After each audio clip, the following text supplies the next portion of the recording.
તો ક્યાંક ને ક્યાંક દાદાના પરચા અથવા તો દાદાની વાતો કે કોઈની હારે બનેલા કે જેને દાદાએ દુઃખમાં હાથ પકડ્યો હોય એને પોતાની વાત કરી હોય અથવા તો સોશિયલ મીડિયાના માધ્યમથી તમે આ જગ્યામાં પહોંચ્યા છો એવું છે ને? હા કે ના તો બોલો, ખવડાયું છે તમને. અને હજુ ભૂખ લાગી હોય ફરીથી ખાઈ લો.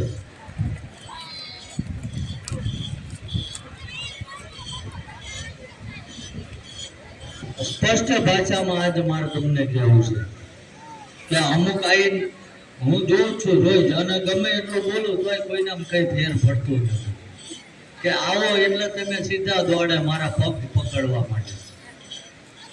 ઘણા તો બોલે આ બેનો હમણાં પરીક્ષાનો ટાઈમ હાલે છે ને કે અમારા છોકરાને દીકરીને આશીર્વાદ આપ્યો પાસ થઈ જાય. હવે જો મારા આશીર્વાદ લાગે પાસ થઈ જતા હોય તો સ્કૂલના કોલેજના ઝાંપેક ના બેહું અને આશીર્વાદ આપો ને ભણવાની જરૂર નથી. એટલે અંધશ્રદ્ધામાં ના જાઓ. ઘણા અમને એવું કે અમે દાદાને બહુ માનવી છીએ, અમને તો હજુ તકલીફ છે. તો માણસ દુઃખી થાય છે ને એ ક્યાંક ને ક્યાંક એના કરેલા કર્મોની જ સજા છે ભાઈ, બીજું કઈ નડતું નથી. આ માણસ નથી. મેં રાતે જોયું મેં 3 વાગે હું હોવા જતો હતો તારે એક બેન રોવા માંડ્યા. મેં એમને 3 વાર કીધું કેન્સર હતું કે ભાઈ મેં એમને જોયા છે, હું જાહેરમાં બધા જોઈએ કે એટલે બહાર આવું છું તો પણ આપણને એમ કે માથે હાથ મૂકી દો તમે આશીર્વાદ. એટલે ભાઈ તમારા બધા વતી આશીર્વાદ અપાવવા તો દાદાનું પ્રાર્થના કરું. આ તમારી પાસે કોઈની પાસે 5 પૈસા માંગવામાં આવ્યા ખરા?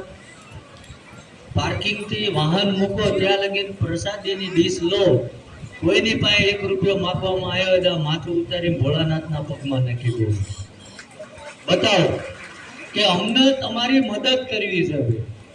અમે નવરાશ નથી, પણ જે સત્કાર્યો અમારા બાપ દાદા કરી જ્યાં છે અને એની પ્રેરણાથી અમે તમારા બધાના મદદરૂપ થઈએ છીએ તો તમે અમને દુઃખી કરી નાખો.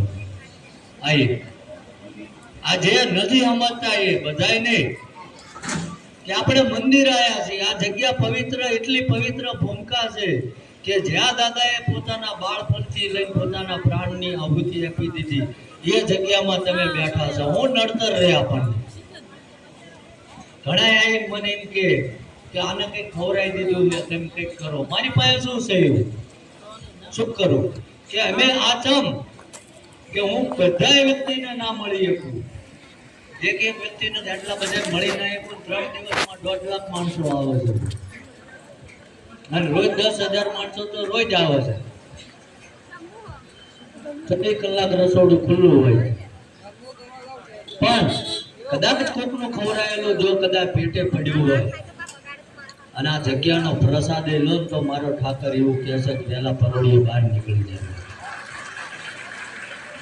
આ તો અંધશ્રદ્ધામાં તમે ના જાઓ. ઘણા ક્યાંક ને ક્યાંક જોરાઈને આવ્યા છે. હાથ ઊંચા કરો. ક્યાંક ને ક્યાંક પૂછ્યું હોય હાથ ઊંચા કરો. ખોટું બોલો પાડોશીનું પાપ તમારામાં.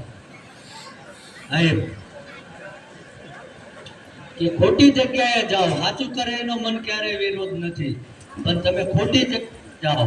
તમને આ નડે છે, નાનું આ કરવું પડશે, નાનું આ કરવું પડશે. ફોન 4 કેમેરા વાળા છે, પેલા બેન વ્હાઈટ ફોન વાળા, આ મન ભીત મારું દેખાઈ જશે, અને આ બાજુ આપણે મરૂન ફોન વાળા. હજુ ભાઈ તમને અલગથી આપવી પડશે કમ્પ્યુટર.